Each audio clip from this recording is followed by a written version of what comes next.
Welcome back to another episode of the AfterHours podcast. I'm your host, Frankie. Co-host today, I have Joey Prohaska, and we are joined with Joey Hilton, Bar Manager, and Morgan Waggener, owner of the Trapdoor Speakeasy in Clare, Michigan.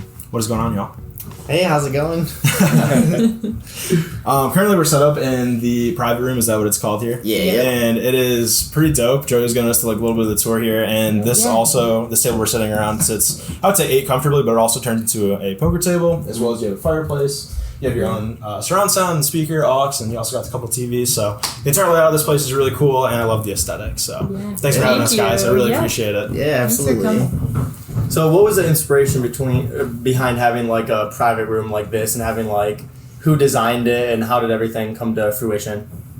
So we wanted a place for people to just be able to hang out, kind of be more private, business meetings, or even we do weddings upstairs, and a lot of times they're looking for a space to host a bachelor or bachelorette party. So that was kind of the thought behind it. Kind of turned more into just like private parties that wanted to come in and rent out the room. We don't take reservations at all, so they'll do that just to get a reservation. They'll have a group of like 6 or 8 and just rent out the room, just because then they have a set time and date that they can be here, and it's no worries. They get the private room, private bathroom, everything. So true. That's a good. That's a great vibe. But even like walking in from like the top up there, you have to like go down like a flight of stairs, and you see a sign that's just like Speakeasy around right. So it's got the entire vibe. And then obviously walking in, you see like the mule cups behind the bar. You see like the entire bar, and then off to the right, you guys have like the individual sections for like seating. Yeah, right. So that's pretty cool. Who came up with like the interior design for this place? I did. Oh really? Oh yeah. Yeah, it just kind of it worked out when we So we first had the restaurant, and then we opened the venue, and then this space was just storage down here. But we started ripping like the plaster off the wall, and when I saw the rock, I was like, okay, we have to do something. And the Speakeasy vibe just totally went with the feel that was down here just naturally before we even started doing any work. But yeah, then the whole like booth setting was just one day I was like, okay, it's getting closer. Like I have to figure something out. So how can we fit the most people in here and kind of keep it intimate still? So the curtain idea was just kind of like, it gives each person a little bit of privacy. Not so much so that it's like weird, but it's nice too, because you do feel kind of like a private space when you sit there. Yeah, it was really cool. Like when I came in for my interview, it wasn't nearly as set up, so it's so cool seeing it like progress and get like cooler every time. We like figured out we should do the little curtains in between, just so a little more private, and then we have those 3 like couch sections for people, so those are for kind of like bigger groups, like 6 to 8. So it's really cool seeing it all get set up and all come together. Right. So how long have you guys been in operation? This is our 7th week, right? Yep. Yeah. Okay. Yep, this is week 7. Since Memorial Day. You've been here from the beginning then? Since Even before. I would say, I got hired probably like a month or 2 before, I would say, and then just kind of tried to help out, do what I could, Yeah. Okay. For sure, And then I just want to say, like, too, the like the atmosphere and the aesthetic, it all meshes together from like the external and then inside. Once you come inside, it's like, all right, well, it's definitely a vibe where it's a small knit like group of people. You can have like your own individual sections, but then also you can like collaborate or just be as free as you want. And so this is definitely one of the coolest places that I think we've been to. Oh, that's awesome! I agree. That's really cool. Yeah, for sure. And then you mentioned like the upstairs. What is that? So that's a wedding venue. Okay. So like the top level, they actually get married. So ceremony. Then they come down to the middle level, which is ground level, and then that's reception. So they're up there right now. Actually, we've done a wedding every weekend, almost every weekend this year, and then we have I think 28 weddings left this weekend. And then next to that is our restaurant. So we own the 505 Cafe. And then above that is our suites. So, like the wedding this weekend, they rent that out. They come in on Friday, spend the night there, which is cool because they were down here I was with us last night. Yeah. So they came down and drank, and then they go back up and stay in their suites. But awesome. And then the honeymoon there tonight too, like upstairs, which is fun. So it's literally all attached. Yeah, and it's like even through the back and through the basement, it's all connected. So everything's connected one way or another. It's kind of cool. So this is like the 505. Yep. Okay. So the 500 district is what we call it. Okay, cool. Yep. Sweet. So like all of it encompassed together. So you got rooms, you got a venue, you got a speakeasy, you got everything you could ever need. Yes. Yeah, we don't want them to leave. They come like we want to have everything. Here, exactly. Right? Oh, sweet. I don't see any reason why you'd have to. Yeah, that's Right. That's cool. I've never heard of an ecosystem that had like both, the lodging part of it as well as like a venue and then somewhere to like party afterwards, unless it's like obviously a massive resort corporation. or like like a resort or something. It's cool too because it's downtown. Like a lot of the venues that we compete with are out like in the country, but you have to park your car there and like come, like it's just a lot to work with. Here you're right in the city. You don't have to move very far. You can go stay at the Doherty and it's kind of fun. Hell yeah. Yeah. So, I guess, I don't know. I had a question lined up, I just kind of lost it. That's on me. Yeah. That's why we have a producer, because like sometimes you'll be like, okay, you said this, I got that, and then I didn't want to jump straight into it, but I did ask Joey before we started. You guys have a pretty incredible list for cocktails, and I was lining up the the bourbon berry mule. Yes. So who inspires these? The drink menus. I think that was the bourbon berry one. I made up, Joey. but we had a couple mixologists help us out with the menu, and then a couple liquor reps too, right? Yep. So it kind of was just a whole group of people, and then once we had a list of probably 30 drinks, we sat down and we made them and we went over the best ones and what ones we thought were going to sell the best. And then that's how we created our menu. So hell a little bit of research and development. Yeah. Really call it. Testing out all the drinks. Yeah, exactly. Maybe crashing the suite upstairs after. Yeah, we did couple quite a few tastings, times. Yeah, I mean when you're was fun. drinking mules, I mean those can catch up to you pretty quick sometimes, from my experience. We actually make our own ginger beer too, so we have that in kegs, so that's on tap here. So our mules are really popular, so that's why we have 8 or 9 of them, just so we could have all different kinds, and then so a lot of people will get those. Yeah. Oh, hell yeah. Yeah, we keg that. It's kind of fun. What is your guys' favorite drink on the menu? Mine is the cucumber martini. Just because it's fresh, muddled cucumber, which we're kind of been spoiled with Joey here because when he makes a mojito, he literally muddles it and then he shakes it and double strains it. So it's not like leaves just floating in there. It's ground up in your drink. So when we go other places and drink, I'm like, oh. They don't make it like Joey makes it. It's nothing's ever as good. It's not fresh cucumber. Typically, it's some flavored, cucumber liqueur or something. I feel like I have that problem with old fashions a lot, where people just put the whole orange in there instead of muddling the inside and then putting the peel, and then you're just like, when you don't get it that way, I'm like, oh man. Yeah, right. That happens way too often where you get a cocktail and you get a duality between a simple syrup or a flavor that's been infused, and then you get the alcohol afterwards. Whereas if Joey's preparing, you're getting one homogenous drink. Exactly. Exactly. So you're not too much bitters or anything. Yeah, exactly. You get that with old fashions. Yep. Honestly, that's probably my standard for when I go somewhere new. I always got to get an old fashioned and just you start there, and then if it's decent, exactly, then you can that's keep a good working your way way to down the gauge it. list. A lot of people do that actually. They're like, oh, I had one over, wherever, and they're like, yeah, this one's way better. Cool. I'm glad to hear, Then they have 6, and I'm like, all right. Rack them up. That's awesome. What would you guys recommend for anybody that just comes here for a first time? Is there a standard drink you guys would recommend? I always ask what they're into. If they want something boozy, we have a couple options there. If they want something sweet, we have a couple options there. And then we have just kind of some spicy random ones. The ginger beer. I always offer or recommend mules just because we make our ginger beer and we have so many different kinds. So you can kind of pick any profile you want. There's sweet or there's any different liquor that's in them. But yeah, my favorite drink is the hot summer because it's a tequila and watermelon jalapeno infused tequila, and then we muddle watermelon in there, and then we have an option to make it spicier if they want it, so we can muddle more jalapenos in it. And then it's so good. It's so good. I don't love spicy things, but it's the flavors. It doesn't burn, but you can taste the flavor. You can taste the jalapeno, but it's not spicy. Yeah, right. Because the watermelon really not masks it, but it goes well with it. It's a sweet and spicy type thing. So yeah, it's so good. For food, Probably steak bruschetta is our charcuterie boards are really super cool too. Okay. We get all of our cheeses like imported, and all of our meats we slice fresh every day, which is kind of fun too. But it's a pretty like impressive board. It's a big board. Yeah, I would say so. We have a cheese board, and then we have a meat board, and then we have the everything board. So the everything board will just have obviously the cheese and the meat on it, and then there's like little garnish things with it, dried fruit and like some pickles, olives.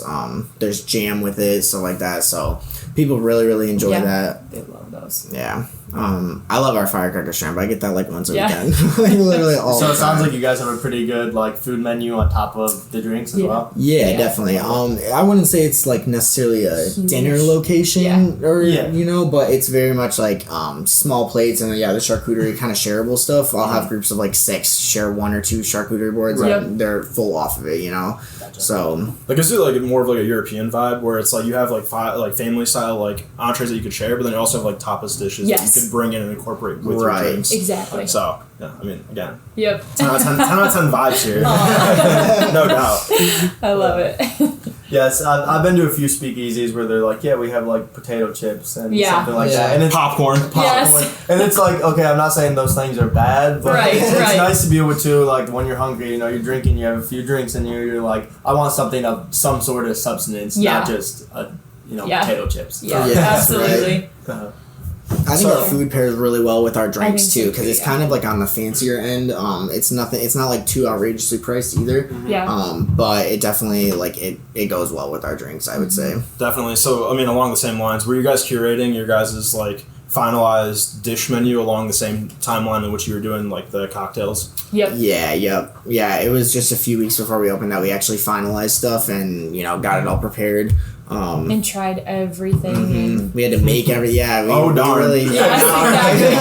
we really had to try to perfect it all because we wanted it to be good when we first opened. So yeah, we had lots of different cheeses sent in, lots of different meats until we found the ones that we were like, okay, we actually want to keep these ones. All right. So what's your favorite cheese? Kind of off topic, but like in our house, like we get cheeses like almost every day. I love it. Joey bringing in insightful questions. Oh yeah, of course.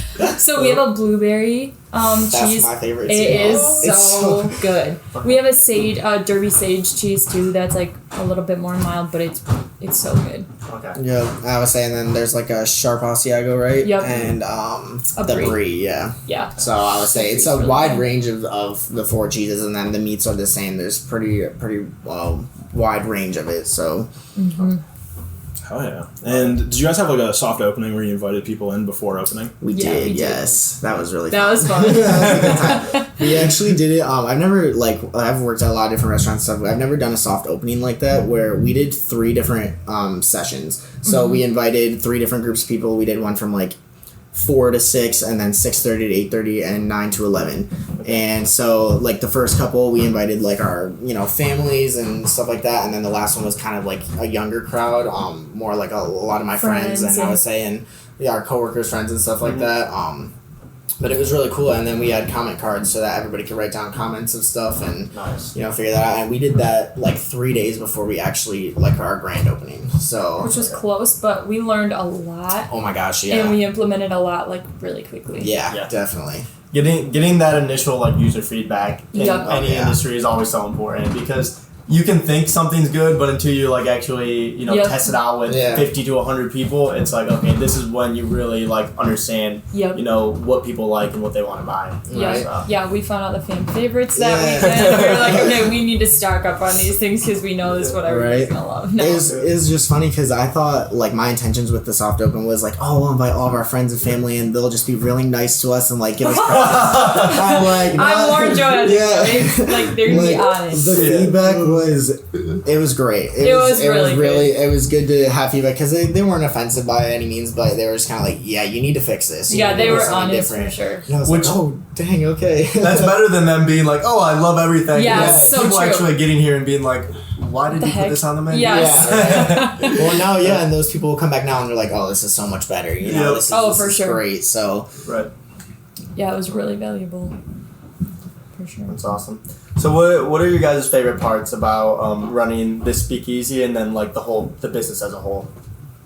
my favorite part is having a place in Clare to like want to bring people. Not that there's not places in Clare that we didn't, but like at night we were driving to Midland or Mount Pleasant to entertain family and friends, and now it's like we have a cool place to like bring people and kind of teach them a different culture, because our food and our drinks are nothing like Claire's ever seen before. Right. And so teaching them different kinds of vodkas and liquor, you know what I mean? Like we run some higher end stuff here, and so it's cool to be the ones to teach them. Definitely, yeah. I know we don't do any domestics here right now, and so a lot of people come down and they're asking for like a Bud Light or Miller Lite, and I'm like, no, we don't have that. But like, I'm like, we have, you know, this light beer that's a craft beer, and it's going to be pretty comparable, and you know, we might even like it better. Right. So I think my favorite part is making the cocktails. Yeah, I love it. It's so fun, and like, I don't know, I've never had cocktails like this intricate before, I guess. You know,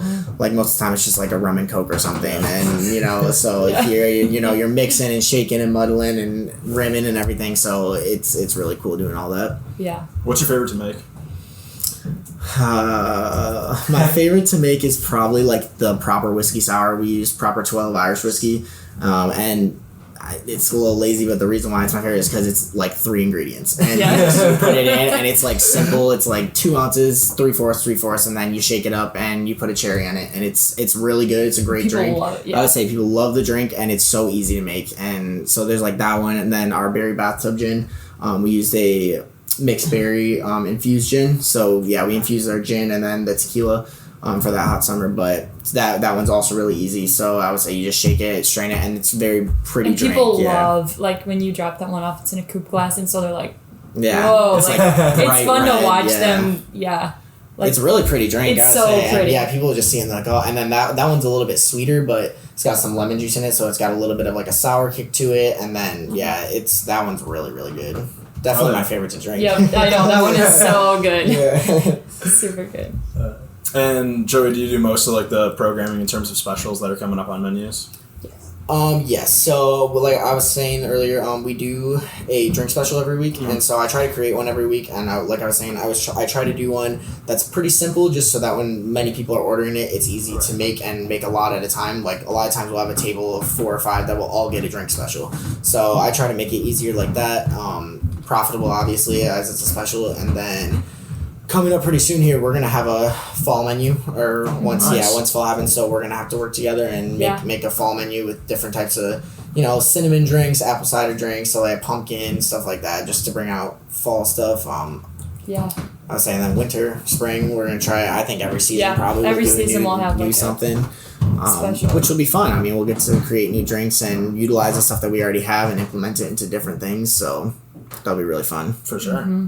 Yeah, I mean, you mentioned it's like, one person gets a drink, it's kind of contagious, right? Like, yep. What do they got? Yeah. That was pretty fucking good. Like, how do I get one of those? Yeah. Exactly. That's exactly what happened. The 4th of July one that he made was so good, but it was red wine. He put Pop Rocks around the edge. Okay. And so once one of those would go, everybody's like, we want that one.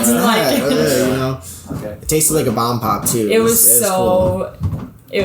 Yeah, I was gonna say, what was in that other than the... so it was blue. That sounds awesome. Yeah, it was so cool. It was blue raspberry vodka, and then lemon juice, simple syrup, and then some orange liqueur in there. And then I don't think we shook it. I think we just built it in the glass, and then I would put whipped cream on the top of it, which is kind of weird for like a cocktail, but it honestly worked really well. Just add a little bit of creaminess to it, and then I would sprinkle Pop Rocks on the top of it. Mm-hmm. So I had a whole red, white, and blue vibe going on, and we sold so many of those. Yeah, we had like 5 or 6 bottles of the blue raspberry vodka, and we sold out of like 5 of them. Mm-hmm. Like we sold so many. Yeah. So 4th of July was pretty good here. It was hit or miss. It was decent. Yeah, this weekend so far has been a lot busier. Okay. I think a lot of people, since Clare is so close to like up north and just like lakes and stuff around here, I think a lot of people were out of town. But we still had a pretty. We had a wedding up there on Saturday. I think that's Saturday. Yep, we did. And I would say so. A lot of them came down, and that was super fun. Yeah, my family has a cabin in Hilton Lake, so we stopped here like a decent amount like on our way up there. So that's like the resemblance I had of like Clare. Yeah. Right. Yeah. But always a good time. Yeah, absolutely. And you had mentioned in your soft opening that you guys had different groups test groups, I guess. Mm-hmm. Yeah. Typically for like Clare and being between Midland and Mount Pleasant, what is the normal like demographic that you would see on like a Thursday or Friday night? It is so random because like literally so we open at 5 and from probably like 5 to 9 it's a little bit like of an older crew, kind of more like relaxed and just more settled down. Yeah, they're people come really dressed up. Yeah, right. Yeah. Trying to come in, have 1 or 2 nice cocktails, maybe a charcuterie board, maybe a bottle of wine or something. Yeah. So, and then it's like after 9, it's like literally it's like a flip of a switch. Like after the vibe 9, changes. It's just different. It's like a whole different crew. It's like the people that are going out. They're going on their little bar crawl in the town and. They're getting kind of drunk. I'm like, oh, this is great. Like, yes. But we changed the music and I'll say we try to do a little bit more like upbeat stuff at night, but we're still working on music a little bit, but it's going well so far. So we were trying to predict like, okay, what's gonna be our crowd? Like we like the whole time we were designing and we still don't know. We're still like I don't know it just depends on the time and the day and what's going on in town. And it's really cool though because a lot of people, we always, just bartending, you talk to your people and so I'm like, oh hey, where are you from and stuff, and they'll always say not a lot of people are actually from Clare that come here. It's like Mount Pleasant or Bay City or Midland or even like I've had people from Lansing. Last night we had people in here from Monroe and I was like, oh, I know where that is. I'm like, it's kind of far. Geez, we had to make it out here. We just wanted to see it. I'm like, that's awesome. Having people from all over really come around. Mm-hmm. Yeah, so I'm 15, 20 minutes north of Monroe. Okay, so I'm very familiar with the area, pretty south of Detroit. But that's a hike. Yeah, absolutely. Well, and that's what I said because me and Joey were both from Tecumseh, and I was like, I know where Monroe is, and I told them that, and they're like, oh yeah, there's nothing like this around here, around there. There's nothing, and I know. And as far as like even like Speakeasy type places in Toledo, because that's where we're both living right now, like there's really not like a place like this in Toledo. There's a few, they're getting to the point where there's some like upscale modern type bars, but like absolutely. No like Speakeasy type of like establishments, and we've been to every bar in the Toledo and the surrounding area for the sake of podcasting, of course. Research and development, that's what we call it too. So. That's awesome.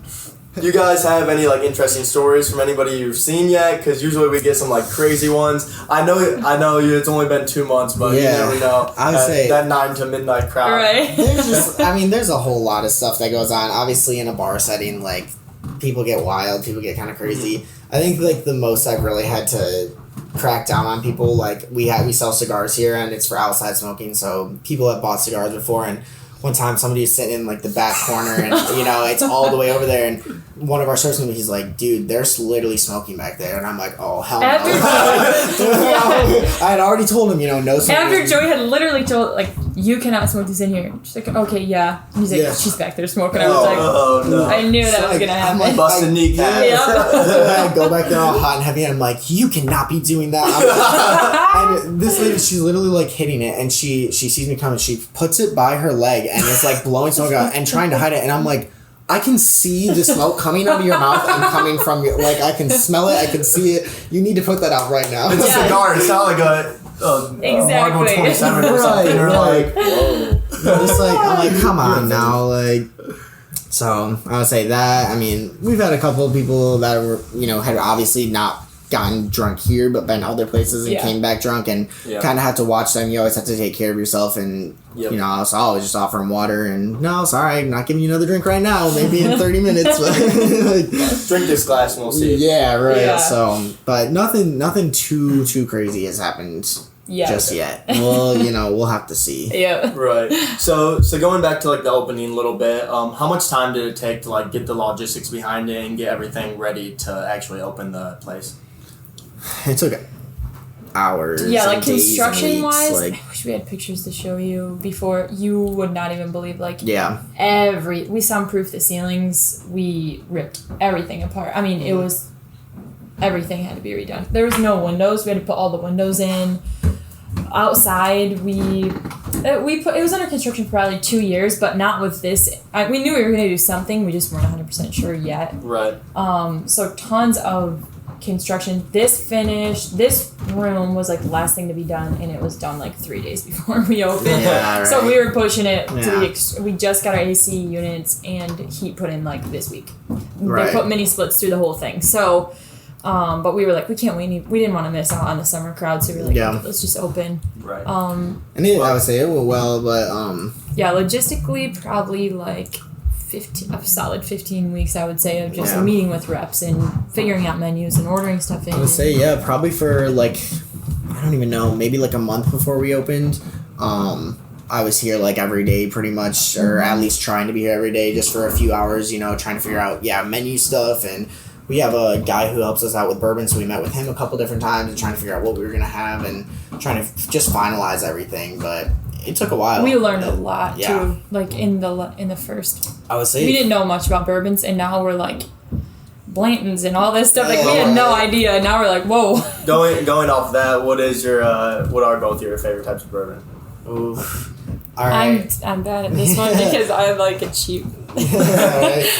Maker's Mark is my absolute favorite. No, we have a really good one called Angel's Envy. I would say so. That one's really good, really popular. Yeah. And then I'm trying to think. He gave us one that was so good. It was like smoky. I remember in that tasting. I mean, I like Screwball, but that's not like that is not. That was like peanut butter whiskey. Yeah, they're like that is not.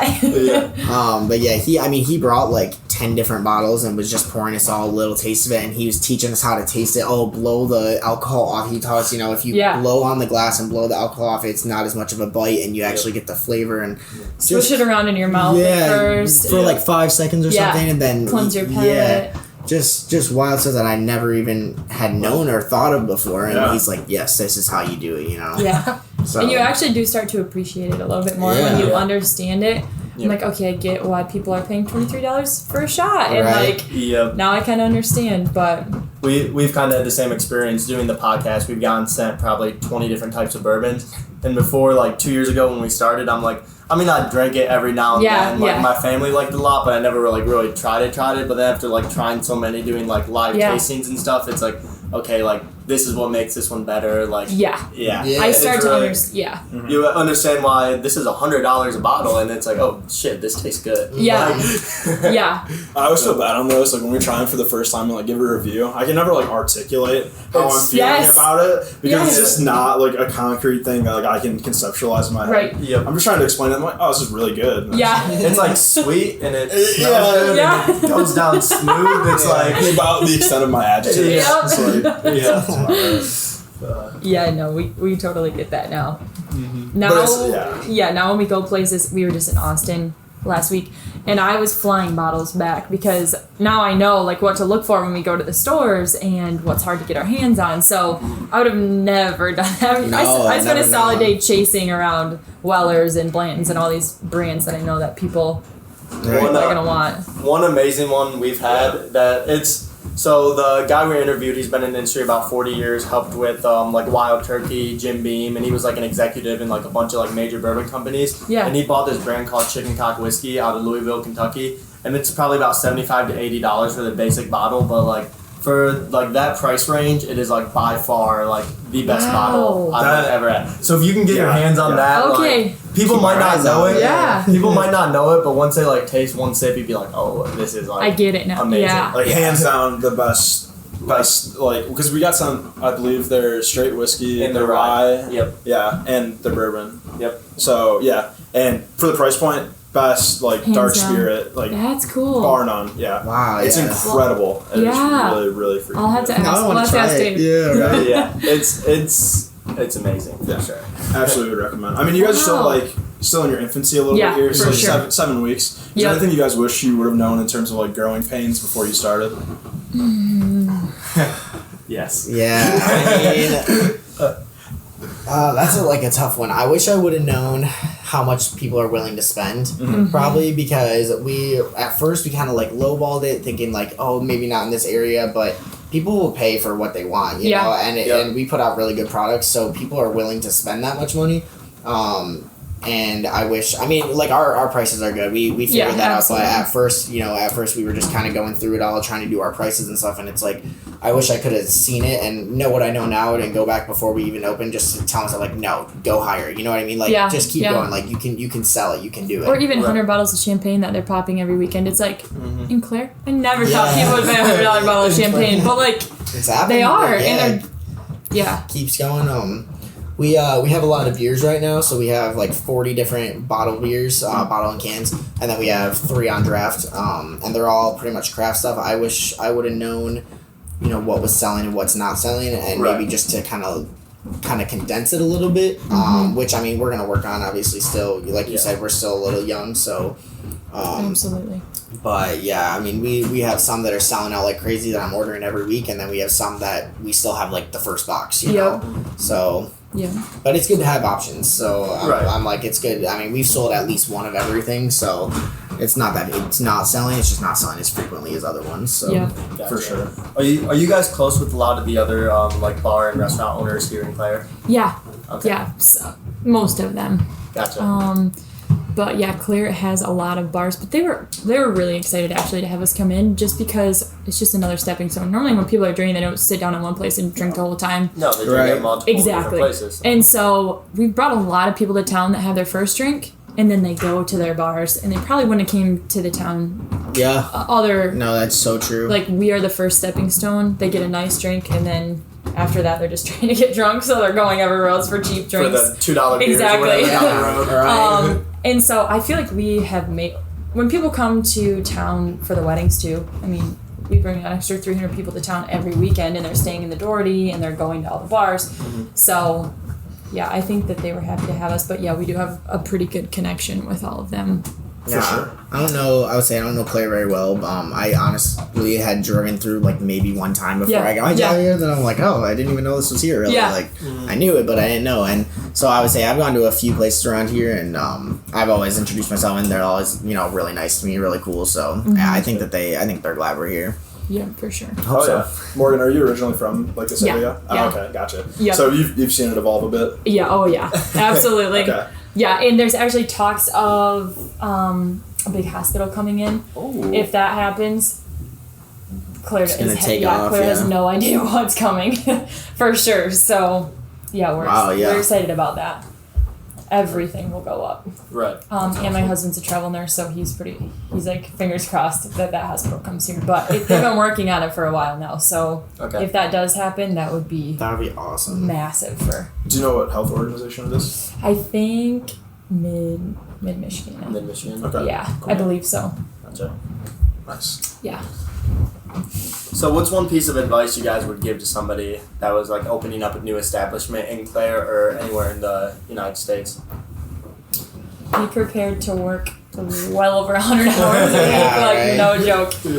I was here till at least 1 o'clock every night, and then we'd be back by 8 every morning, like no problem. Yeah, you guys were going crazy. Yeah, it was ridiculous. Working a lot We should have of just hours. slept here. And it looks like there's room for a bed somewhere. Yes, exactly. And I don't know, take the risk and do it. Maybe before you have kids too, because that, like when I started the restaurant, I didn't have any kids, but now that I do, everything's a lot harder. Yeah, right. Yeah. I don't know. I would probably just say also, like, take everything that people say with, like, a grain of salt. Like, don't take everything so literally, because everybody has a different opinion, and everybody, like, you can't please everybody. And obviously take what, people say into consideration, but don't necessarily implement something just because it was said one time. One single person said it, And then it's like, oh, you freak out and you think, oh my God, we suck. And it's like, no, like, that person was just having a bad day. Yep. I think that's a really good piece of advice, Joey. No, I agree 100%, because we're partners in a software company, and we have some clients, which this will probably get deleted. We have some clients. If you're editing this, just please delete. But we have the same thing. Like one of our clients will call us, be like, this one person had this one issue, and this needs to be changed right now. We're like, okay, let's hold your horses. Yes. First of all, that costs about $2,000 to change. Yes. Before you do anything. Second of all, it was one person. Yes. Maybe if 15, 20, 50 people have the issue, we would love to change it, but absolutely. you need to just chill for a second and figure something some stuff out. Yep. So. Yeah, that is so. That is so. That is a great piece of advice because, things that matter to some people probably don't matter to other people, and. We're about pleasing the masses, not the singular person. Yeah. That's facts. You try to please everybody, you please nobody. Exactly. So. He's always full of knowledge and thoughts. Yep. I'm stealing that one. Oh, yeah. I got a bunch of them. Just let me know. So if you guys weren't eating here, what would be like one other like bar or restaurant you recommend for people visiting Clare? So really, they're all kind of known for their own thing. Okay. Time Out Tavern's great for dinner. The Evening Post has a cool like outdoor area that you can eat at, which is really cool in the summertime. They do like live music and stuff out there. Yeah. I was saying that's like right next door to us. They have a garage door, like bunch of garage doors that open up, and you can party out there. Ruckles is like the town's, I'd say, like go-to. Everybody goes there for food and drinks, and then we have the brewery, of course, that has they brew all their beer. Yeah, Four Leaf is really cool. I would say I love beer, so I've gone over there a few different times, and they make really good stuff over there. They have pretty good food too. It's pretty decent. Yeah. I would say I love it over there. So yeah, that's probably what I would recommend. But that's just because I'm more of a beer guy. Yeah. Yeah. Absolutely. Oh yeah. I mean, it's still still early July. Do you guys have any plans for any events or holidays coming up? The only thing that I was thinking was, so I don't remember what day it was. It might be in like, I don't even remember. Maybe in December. I don't know. But whenever Prohibition ended, there was like whatever date that was, I was thinking we could do like some big party or something. Yeah. Especially if it was not on a weekend, we could also utilize the venue space upstairs.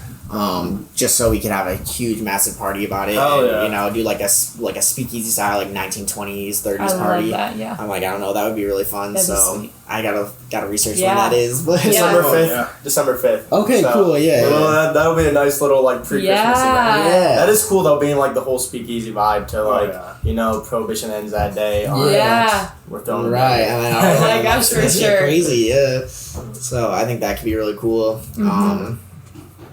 I don't know about any other events. I mean, we're just trying to get through every weekend. Yeah. And also for the winter, which I just started looking into getting igloos. I tried to get them for the restaurant, but because that's a highway, we aren't allowed to do that. But with 4th Street here, the city will let us do that. So, or just blocking off like parking lots, like parking spots for people to dine outside. Yep. I need to start working on that for the winter time. Yeah, fall too. I mean, I would say I love sitting outside in the fall. Absolutely. On a patio, it's not too cold yet, but it's not too hot to sit outside. You're not sweating or anything. You can wear a jacket and some jeans and be comfortable out there. So yeah, we were just discussing we're excited for fall. Oh my god, we're both excited. Fall is a great season. Yeah. The best season. Yep. Sweater absolutely. Exactly. Also, igloos just go over like hotcakes with just everybody. I mean, there's probably 4 or 5 establishments in Toledo that do that. Toledo alone, and then I go to Cleveland a lot, and a few bars we've interviewed in like Pittsburgh, Philadelphia area. They're allowed to like section off like side streets and put their igloos. In Cleveland, most of them are like kind of on the edge of the street, but they're not really like in the street. And then Toledo's pretty much just like the whole patio because there's like a lot of like sidewalk space there, so they're pretty much right on the sidewalk. But I've seen them done like every different way. But everywhere I've been, like people will be like, "Oh, $200 for an igloo, like sign me up." Yeah, no problem. Yeah, and there's nowhere in Clare that has any yet. Mount Pleasant, there's a few, but there's only like one place to go. I would say, there's really just Midori, I believe. I would say, and then I think just Midori maybe. Yeah. So. I mean, one of our goals. How has social media impacted your guys' opening? Have you guys been pretty viral on there, or?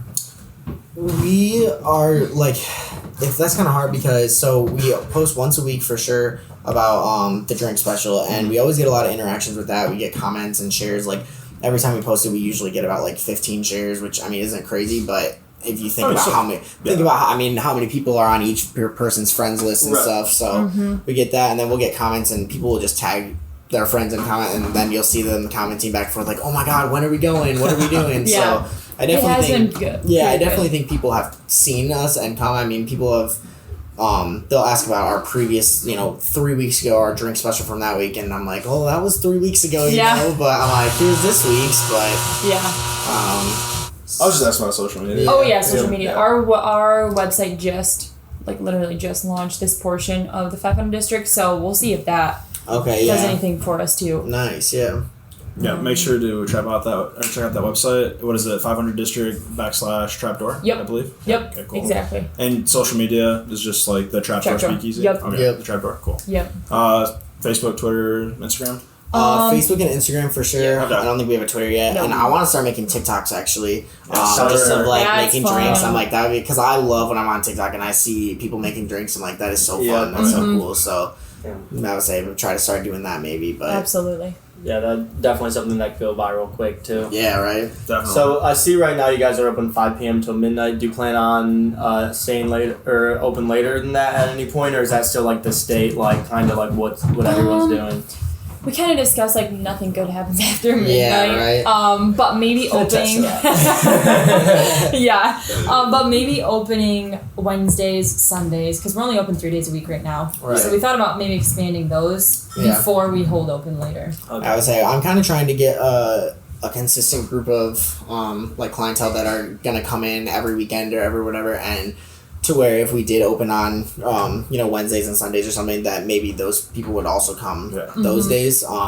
Right now it's just a lot. I mean, we do have regulars even already. We'll have people come in every weekend even, but as of right now it's like a lot of just newbies almost. It's like oh, I've never been here before. I've never been here. So I'm trying to get like a more consistent group and kind of just like demographic too, because it's all over the place. You never know who's gonna be here. Yeah.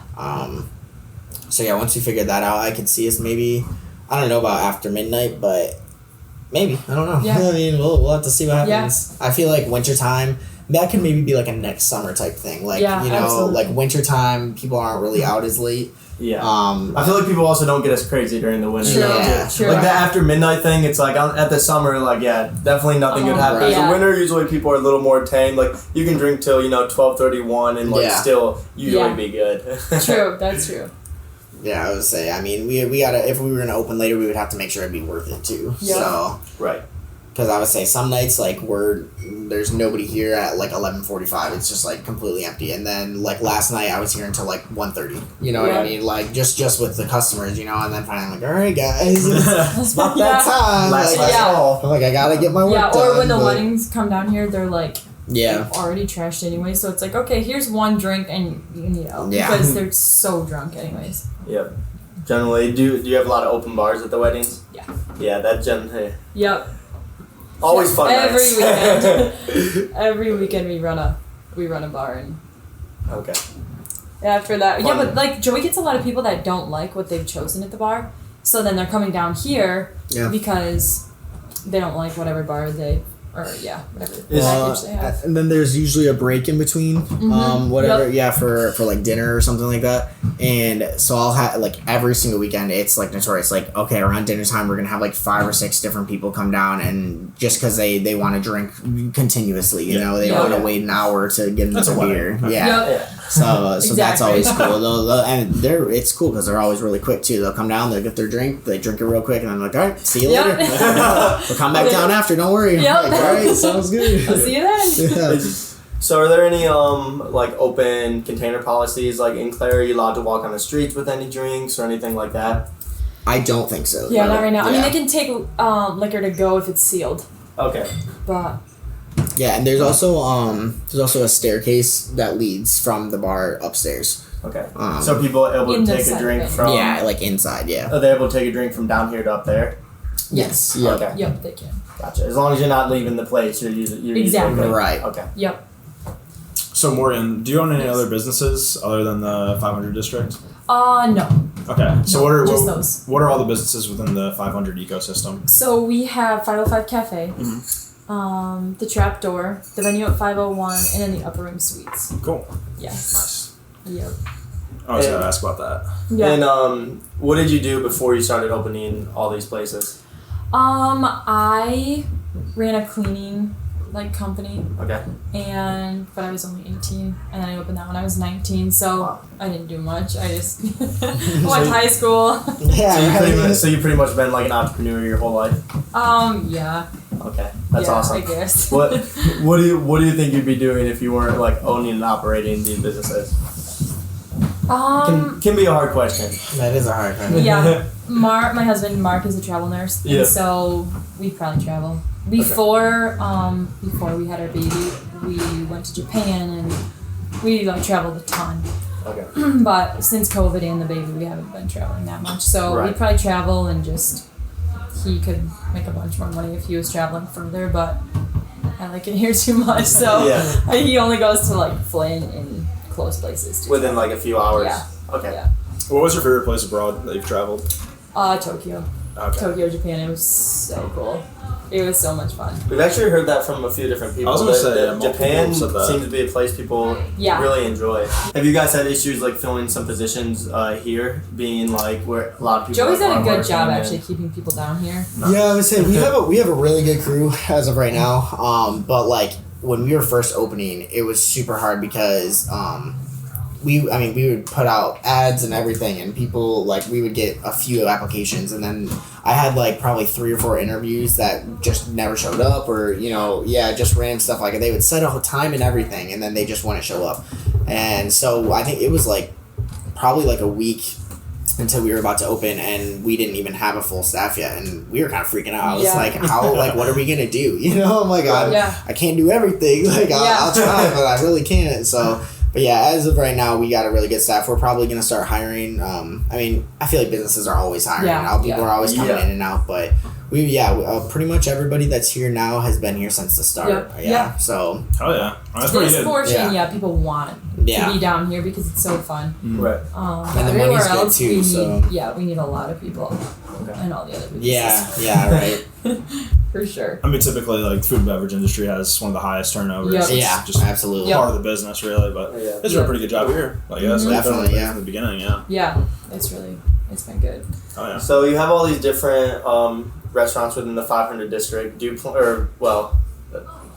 Businesses, I say, not necessarily restaurants. Yeah. Do you plan on? I know like this place is open, but do you plan on adding anything onto this as far as like another business goes? Probably not. I always tell Joy, I'm like, okay, we're done. No, right. We're done. Yeah, like, I don't want anymore. Yeah, it's a lot. It's already so much, like, dealing with, venue, because the venue's every weekend, and then the cafe is 7 days a week, and then, the bar's only the weekend, but it's, like, opposite hours from the cafe, so it's... When that closes, this opens. Yeah. And... But, the venue has been... Seriously, it's been a phenomenal year. Partially because we didn't have a year last year. Right. But it's been so incredible. But it's every weekend, so it's like you do your stuff on the weekend. Yeah, we do everything during the week to prepare for our weekend. Then we work really hard to start all over again the next. The amount of times a wedding will get done and it'll be midnight and they're flipping tables for the next day. For literally the next day because they have some random event like a baby shower, bridal shower or something. Like they are always busy up there. Yeah, there's always something going on, which has been really, really good. But no more. Kind of stressful, between the kid and having your kid and owning a few different places. I mean, I can only imagine the amount of time you spend. Like, so if somebody sees you bring your baby to work, like, just don't say anything. Exactly. No, now he's everywhere, so he can't. Okay. I'm like, no, you're staying home or going to grandma's house. Yeah. Don't even grabbing a meal or something off the table. Oh yeah, you could destroy it in a minute. He's so funny. That's awesome.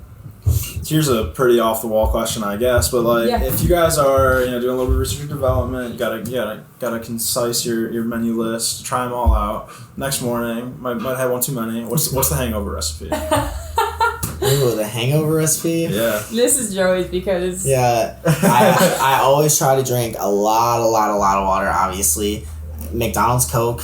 Key. It's different. And then honestly, like bread. Like I could eat so much bread. Carbs are my weakness. Like I eat bread all the time, but any type of bread, like I'll eat it, and that'll help. Other than that, I'm trying to think of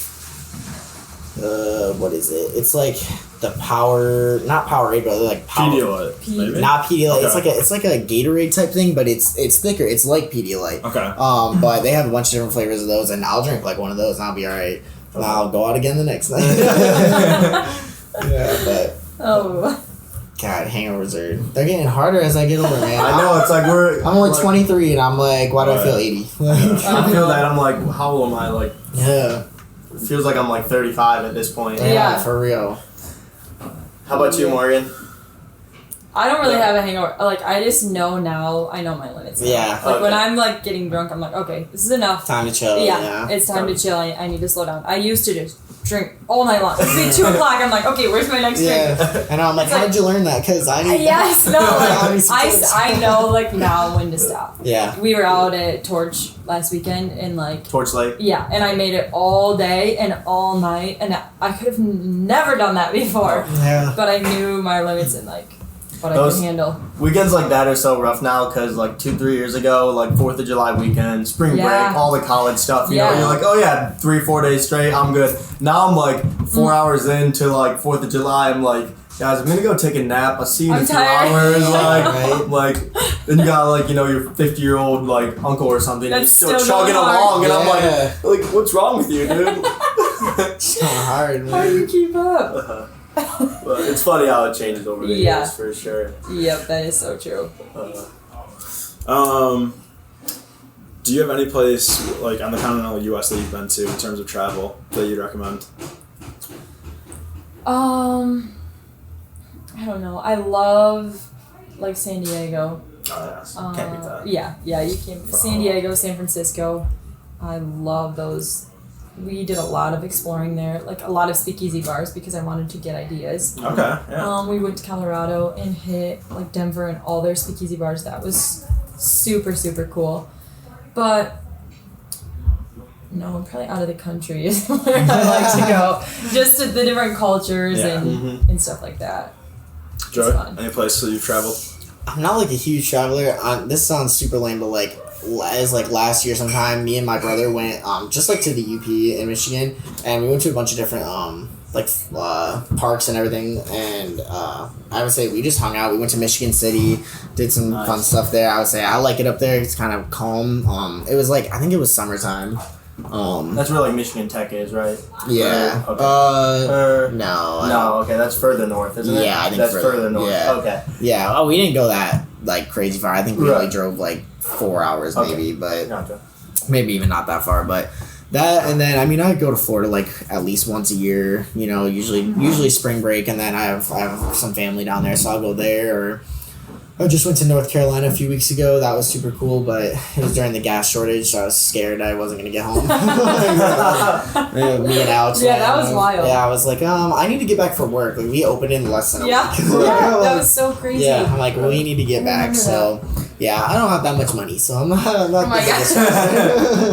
This is the furthest Frankie's been in about 3 years. Oh my gosh. He likes to stay within like an hour of within our place. So feel you're introverted. I just cannot handle myself within society. Oh my gosh. An absolute menace. Oh my word. Bet you love being on lockdown then. Oh yeah, that's great.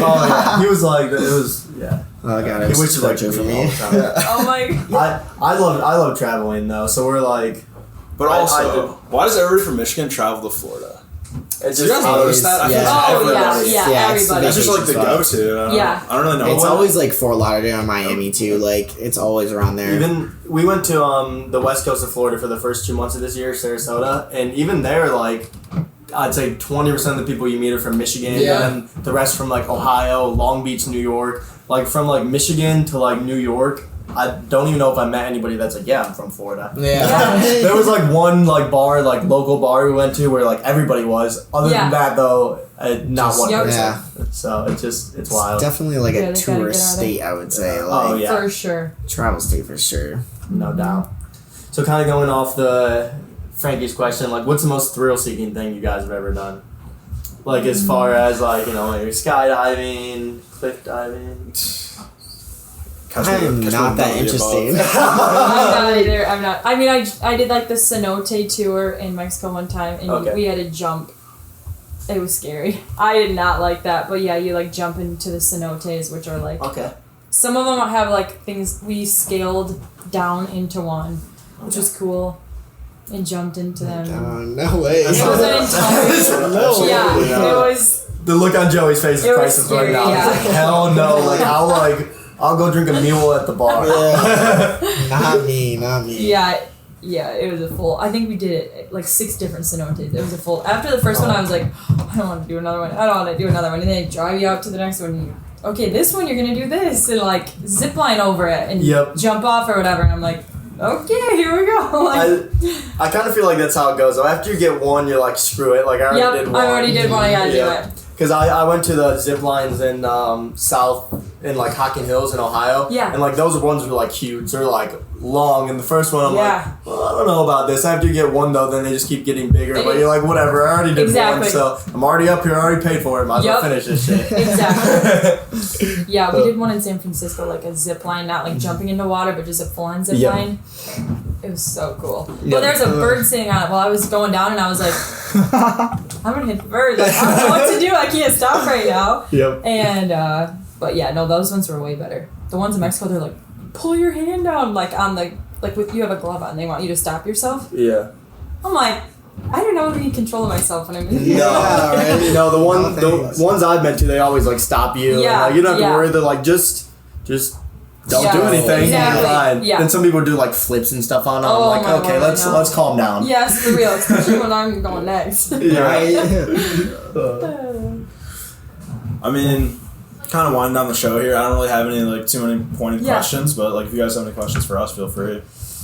So this is what, do you know exactly what episode? This is like your 60s? I want to say 65 or 66. Yeah, I can double check. 60s for sure. Okay, That's nice. Cool. That is really cool. So you've been doing it for... November 2019. Yep. That's so awesome. we started and then we released 4 episodes at once. And then we've pretty much been releasing them every week.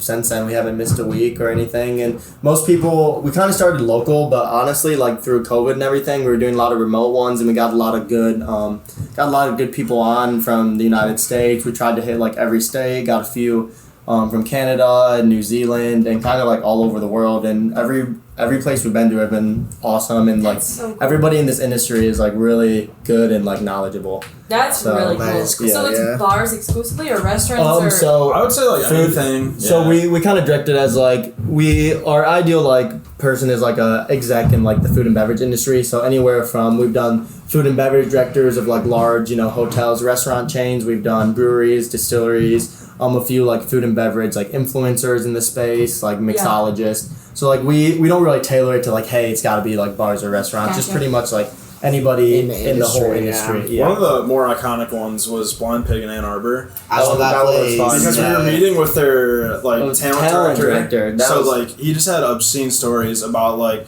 Wiz Khalifa, Mac Miller, Eminem, 24K Golden, just anybody you could think of. Yeah. And he was like in a band when he was younger and stuff. Yeah. So like his stories were just like holy. So like that was one that was like a little bit like outside of like our normal scope, but then it's like, okay, it's actually turned out to be like one of the most interesting ones. Yes. Oh, that's so cool. Crazy so stories. Definitely we don't like try to limit it to like any establishment that like wants to be on the show. We try to like get them on. And everyone's got a good story. I feel like. Especially in this industry. For sure. So definitely, it's always interesting. This is episode 65, by the way. Wow. Nice. Yeah. That's sweet. Yeah. So it's been pretty cool. And like Joey said, we started off like local in like Northwest Ohio and Toledo. COVID, it was like, we started first releasing, I think, in like March 2020. Yeah, February, March. Yeah, and then COVID. It's then like, literally, I was saying, like... It was like, well, it's not a great time. The remote ones really aren't that bad because there's platforms now, and it actually makes it easier for a producer because for the remote ones, generally it's like, okay, little silent background, so that's easy. And then on top of that, there's like 2 separate audio tracks. Where there is on this, but sometimes like you can get a little bit of overlap between different mics, a tad bit, but it still made it really easy for him to produce, and it's easier to get people on sometimes. And when you're like, hey, just hop on at this time for an hour, and then you're good. Yeah, Zoom call or something, right? Zoom, Zencaster, depending on the person. We try to stick to one platform, but there's a few people who are like, oh, I don't know how to access this. It's like, okay, we can transfer to Zoom then or whatever, no problem. So awesome. Well. Got anything else? I guess last fun off-topic question. Do you guys have any ghost stories? Oh, whether it's here or like in your personal lives? Here is definitely haunted. Yeah. For sure. We love hearing that. Oh yeah, always. It's for sure. Like, it's creepy. I know. Every time I'm here alone at night, like everybody else will go home and I'm terrified. Yeah, not really, but I'm like, okay, I need to go home soon. I know. A lot of times here, I'm just like, I do not feel alone. Like, I literally feel like I'm being watched all the time, and I hate it. No. Very rarely am I when we first started, I was here alone a lot. Mm-hmm. No. No. Like, that was before it was finished too, right? Yeah. So it was like even creepier. Oh my word. The upstairs I could not imagine before this stuff was here. People will like one time I had to come here, someone was staying up in our suites, and like it's on Airbnb too, so they can book it on there. This was an Airbnb guest, and she was like, I need you to come clear the scene, like I know there's someone up here with me. And I was like, no joke, got in the car in my pajamas, 12:30 night, drove here. I was like, okay, let's go look. And there was nothing, but she was freaking out. She's like, will you please stay with me? I was like, no, that's so weird. You're fine and there's no one up here. I just walked through the whole thing. And so, yeah, like, people tell me all the time, like, a guest told me a few weeks ago, like, some weird, she thinks she can read that stuff, and so she told me all about how there's a bunch of kids here, she said. It's just, like, women and children. Of course. And she's like, because the kids love to play on the stairs, because you guys have a lot of stairs, like she's a reader, I guess, or something, and she was telling me how a mom came in and woke her up because she was, I don't know, like, it was freaky. I was like, oh my word, what in the world? At least it's not a bunch of guys hanging around here, I guess. Right. Well, let's get the Ouija board out. And No. I don't want spirits in here. I don't really know anything about ghosts, but I mean, the only time I've ever, like, I was at a friend's house once. We went over to his house. It was during like lockdown, and we heard like it was like a 5 or 6 bedroom apartment, and we heard upstairs like walking. Like, we literally heard walking, and he's like, dude, I hear it every night. Like, somebody's here. And so we go try to open the door, and the door's locked because it was one of his roommates' room who locked the door. And I'm like, man, somebody's sleeping in there. Like, somebody's going in and out the window. So we, like, walk upstairs. We're, like, kind of drunk. We walk upstairs with, like, knives, and we're like, what are we going to do? There's somebody in there. So dramatic. And then finally we get the door open. There's nobody in there. And, yeah, I mean, I don't know. It was just... I hear walking all the time. Yeah. But at this point, I'm just like, whatever. They this building's like... If a ghost finds me, a ghost finds me. Yeah. This building's old, so I hear creaking, and I'll be here alone. I hear creaking, and I'm like, oh, nobody's here. It's just an old building. I know. Sometimes I tell myself that, and then other times I'm like, And the people who sold this to us told me so many stories. Like, oh, no. So many stories. She wears a white dress, so watch out. She's always around here. You see a white dress, like, blah, blah, blah. I'm like, what in the world? They show me pictures where you can legitimately just see a white dress standing in, Oh, no. Yeah, full on pictures in the building. I'm like, okay, whatever. It's getting a little cold down. Yeah. Why is it always like a woman, like a bride? Like, I feel like dress or children. Well, that would also make sense. Has this always been a wedding venue? Because that would make sense. No. Like, okay. No, it used to be a barbershop, and then a doctor's office was up there. There was so many retail store for a long time. Wasn't there a shoe factory? Yep. This used to be an old shoe store. Yeah, and then it burned down, right? Yep. Yeah, and then they found like pairs of shoes, like really old shoes. Teeny little pairs of shoes. In the wall. Like, they found it in the wall. When we pulled them down, they were in the wall. Wow. And so they're sitting on our shelf. Yep. They're out there. They're on display, you know? Yep. A little bit of back history. Whatever. Exactly. Good, no doubt. That's awesome. Well, anybody else got any closing thoughts? No, we're really glad you guys came out, though. Thank you. Oh, yeah, sweet. Yeah, I mean, thanks for being guests, too. Yeah. Absolutely. All right, well, Joey Hilton, Morgan Wagner, come check out the Trap House Speakeasy here in Clare, Michigan, and thank you guys. Yeah, thank you. All right, After Hours Nation, we hope you enjoyed today's episode. If you'd like to stay updated, you can check out our site at afterhourscast.com. Don't forget to tune in next Tuesday morning for our next episode. After Hours Nation, stay thirsty, my friends.